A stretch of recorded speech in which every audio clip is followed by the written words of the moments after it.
Hello friends, welcome back to the mini video guys and my YouTube channel guys. Today when we are going to talk about guys Windows 10 PC setting.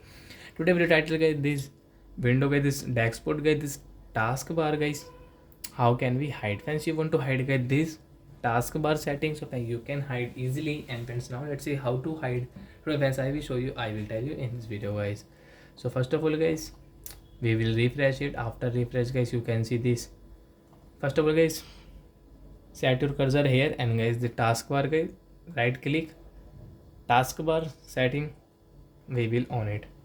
Friends, you can see guys this lock the taskbar. Friends, you want to lock, so you can lock and unlock from here guys. Automatically hide the taskbar in the dashboard mode, so you can hide from here. Friends, you can see this taskbar will hide from here. So friends, you want to hide, so you can hide from here. Friends, you can see guys this taskbar, this taskbar also when taskbar will hide. And friends, you want to unhide, so you can unhide.